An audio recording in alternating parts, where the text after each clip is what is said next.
సిటీలో ప్లాట్ కొనండి. ఫ్యూచర్ లో మీరు కోటీశ్వర్లుగా మారే అవకాశం కోసం వెంటనే మాకు కాల్ చేయండి. నమస్కారం. కార్తీక పురాణం 22వ రోజు పారాయణలోకి వచ్చాం. రాహు అనేవాడిని జలంధరుడు శివుని దగ్గరికి పార్వతీదేవిని నాకు ఇచ్చేయి అని చెప్పడం కోసం ఒక దూతగా పంపించాడు. పరమేశ్వరుడు వాడిని అక్కడి నుంచి తోలేశాడు. ఆ తోలేయబడినటువంటి రాహువు సావు తప్పి కన్నులోటపోయినంత పనయ్యి మొత్తానికి జలంధరుని చేరి జరిగిన విషయాలన్నీ చెప్పాడు. రాహు చెప్పిన విషయాలన్నీ వినగానే కోపోద్రిక్తుడైన జలంధరుడు పరమేశ్వరుని మీద రణభేరి వేయించాడు. కోట్లాది సేనలతో కైలాసం వైపుకి దండు కదిలాడు. ఆ సందర్భంగా జలంధరునికి అగ్రభాగాన ఉన్న శుక్రుడు రాహు చేత చూడబడ్డాడు.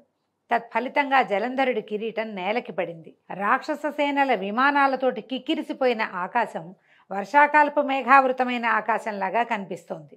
ఈ రణోద్యోగాన్ని ఎరిగినటువంటి దేవతలు ఇంద్రుణ్ణి ముందరుంచుకుని రహస్య మార్గాన పరమేశ్వరుని సన్నిధికి వెళ్ళి ఈ యుద్ధ వార్తల్ని విన్నవించారు. ఓ దేవాధిదేవ, ఇన్ని నాళ్లుగా వాని వల్ల మేము పడుతున్న ఇక్కట్లన్నీ నీకు తెలుసు. ఈవేళ వాడు నీ మీదకే దండెత్తొస్తున్నాడు. సర్వలోక కళ్యాణార్థం వాడిని జయించు తండ్రి అని అనేక విధాలుగా ప్రార్థించారు. వెనువెంటనే విరూపాక్షుడు విష్ణువుని స్మరించాడు. విష్ణువు ఇక్కడికి వచ్చాడట కైలాసానికి. వస్తే శివుడు ఆయన్ని చూసి, కేశవ, గత జగడంలోనే ఆ జలంధరుణ్ణి యమునిపాలు చేయకపోయావా?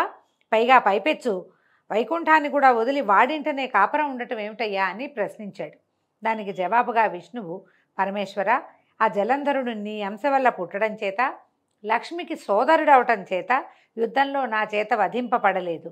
కాబట్టి నువ్వే వానిని జయించాలి. బ్రహ్మదేవుని వరం వల్ల వీడు రుద్రాంశ సంభూతుడు అయినప్పటికీ సాగర గర్భాన జన్మించినప్పుడు అతనికి పేరిడిన సమయంలోనే బ్రహ్మ శివుని చేత తప్ప ఇంకెవరి వల్ల వీడు వజ్రుడు కాదు అని ఒక మాట అన్నాడు. కాబట్టి అతనిని నువ్వే వధించమని చెప్పాడు. అందుమీదట శివుడు, ఓ దేవతలేరా, వీడు మహాపరాక్రమవంతుడు. ఈ శస్త్రాస్త్రాల వల్ల కానీ నాచే కానీ మరణించేవాడు కాదు. కాబట్టి మీరందరూ కూడా ఈ అస్త్రశస్త్రాలన్నిట్లలో మీ తేజస్సులను సైతం ప్రకాశింపచేయాలి అని ఆజ్ఞాపించేసరికి విష్ణువాది దేవతలందరూ తమ తమ తేజస్సులను బయల్పరిచారు. గుట్టగా ఏర్పడిన ఆ తేజస్సులో పరమేశ్వరుడు తన తేజాన్ని కలిపి మహోత్తమము, భీషణ జ్వాలాస్యము, వేగ సంపన్నము, అత్యంత భయంకరము అయినటువంటి సుదర్శనం అనే చక్రాన్ని నిర్మించాడు. ఇప్పుడు సుదర్శన చక్రానికి అంత బలం ఎందుకు అంటే ఇట్లా ఇన్ని విధాల బలాలు కలిసి ఉన్నది. తర్వాత ఈ వధ అనంతరము దాన్ని విష్ణువుకే సమర్పించేశారు. అప్పటికే 1,000,000 ఏనుగులు, 1,000,000 గుర్రాలు, 1,000,000 కాల్బలగము, కైలాస భూములకు చేరినటువంటి జలంధరుణ్ణి దేవతలు, ప్రమథగణాలు ఒక్కుమ్ముడిగా ఎదుర్కొన్నాయి. నందీశ్వర, విఘ్నేశ్వర, సుబ్రహ్మణ్యేశ్వరాదులు కూడా తమ తమ గణాలతోటి జలంధరుని మూర్కొన్నారు. 2 తెగల మధ్య భయంకరమైన సంకుల సమరం కొనసాగింది. ఇరుపక్షాల నుంచి వచ్చేటువంటి వీరరస ప్రేరకాలైన భేరీ, మృదంగ, శంఖాది ధ్వనులతోనూ, రథనేమి ధ్వనులతోనూ, గజ గీంకారాలతోనూ భూమి విపరీతమైన ధ్వనులతో ప్రకంపిస్తోంది. పరస్పర ప్రయోజితాలైన శూల, పట్టిస, తోమర, బాణ, శక్తి గదాద్యాయుధ భరితమైన ఆకాశం పగలే చుక్కలు పొడిచినట్టుగా ఉంది. యుద్ధభూమిలో నేలకూలిన రథ గజాదుల కళేబరాలు రెక్కలు తెగిన పర్వతాల్లాగా గుట్టలుగా పడి ఉన్నాయి. ఈ మహారణంలో ప్రమథల బాణాలతోటి పడిపోయినటువంటి దైత్యుల్ని, దానవుల్ని, రాక్షసుల్ని, ఆ గణాలన్నింటినీ కూడా శుక్రుడు మృత సంజీవని విద్యతోటి పునర్జీవితుల్ని చేయటం మొదలుపెట్టాడు.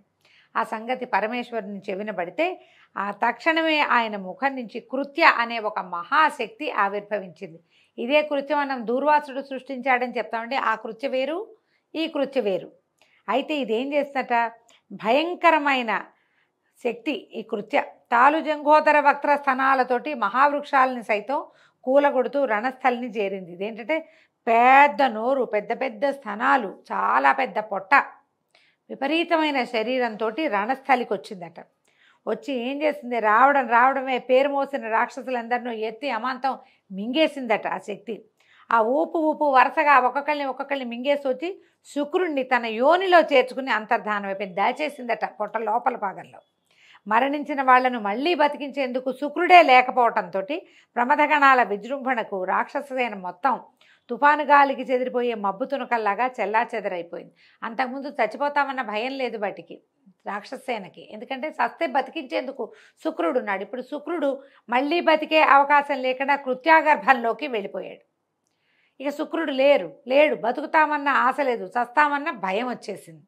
ఈ భయంతో మబ్బు తునకల్లాగా వేద గాలి వస్తే ఎట్లా మబ్బు చెల్లా చెదరైపోతున్నాయి, అట్లా రాక్షస గణాలన్నీ చెల్లా చెదరైపోయినాయి. అందుకు కినిసిన శుంభనిశుంభ కాలనేమ్యాది సేనానాయకులు అగణ శరపరంపరతో శివగణాలని నిరోధించటం మొదలెట్టారు. చక్కటి పంట మీద మిడతల దండులాగా తమ మీద పడే రాక్షస బాణాలకు రక్తసిక్త దేహులై అప్పుడే పూసిన మోదిగ చెట్లలాగా తయారైన శివసేనలన్నీ తిరుగుమొహం బట్టి పారిపోవటం మొదలెట్టాయి. అది గమనించినటువంటి నందీశ్వర, విఘ్నేశ్వర, సుబ్రహ్మణ్యేశ్వరులు ఆగ్రహావేశులై రాక్షస సేనల మీదకి విజృంభించారు. నందీశ్వరుడు కాలనేమితోనూ, విఘ్నేశ్వరుడు శుంభునితోనూ, కుమారస్వామి నిశుంభుడితోనూ ద్వంద్వ యుద్ధానికి తలపడ్డారు.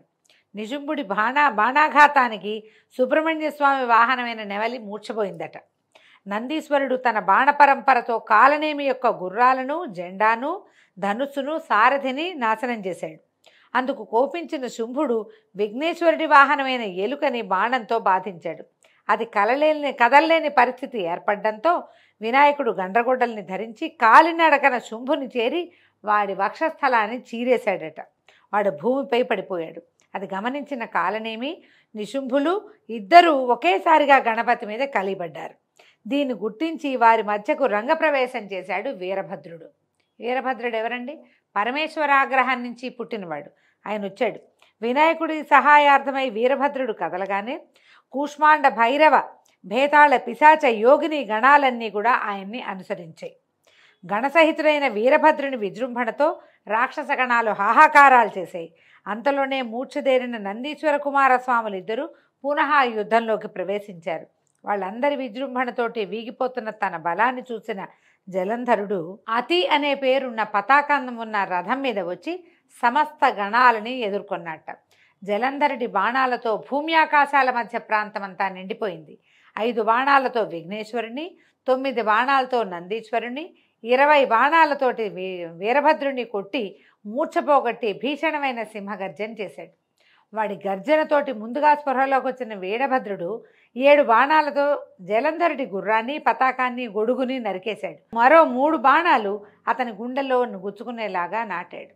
దీంతో మండిపడిన జలంధరుడు పరిఖ అనే ఆయుధంతో వీరభద్రుడిని ఎదుర్కొన్నాడు. అద్భుతమైన యుద్ధం చేశారట. గణాలన్నీ యుద్ధం మానేసి వీళ్ళిద్దరూ చేసిన ద్వంద్వ యుద్ధాన్నే చూస్తున్నారట. ఎందుకంటే భీషణాకారుడు వీరభద్రుడు. అతన్ని ఎదుర్కొనాలంటే అవతల వాడికి ఎంత బలం కావాలి? అంత బలశాలి అయిన జలంధరుడి యుద్ధ నైపుణ్యాన్ని, వీరభద్రుడి మహాగ్రమైనటువంటి స్వరూపాన్ని ఆశ్చర్యంగా చూస్తూ గణాలన్నీ యుద్ధం మానేసి వాళ్ళకేసి చూస్తూ నుంచున్నాయట. అనంతరం ఏం చేశాడట, మళ్ళీ జలంధరుడు పరిఘాయుధాన్ని వీరభద్రుడి తల మీద ప్రయోగించాట. తలకి దెబ్బ తగిలిన వీరభద్రుడు స్పృహ తప్పి పడిపోయాట. చివరికి దేవతలందరూ ప్రార్థించారయ్యా, అందరూ పడిపోయారు, నీ కుమారులు స్పృహ తప్పి మళ్ళీ లేచారు, నీ అపరావతారమైన వీరభద్రుడు స్పృహ తప్పి పడున్నాడు, ఈ జలంధరుడు విజృంభించాడు, సేనలన్నింటినీ చంపేస్తున్నాడు, స్వామి ఏదైనా చెయ్యని పరమేశ్వరుణ్ణి విపరీతంగా ప్రార్థించారు దేవతలు.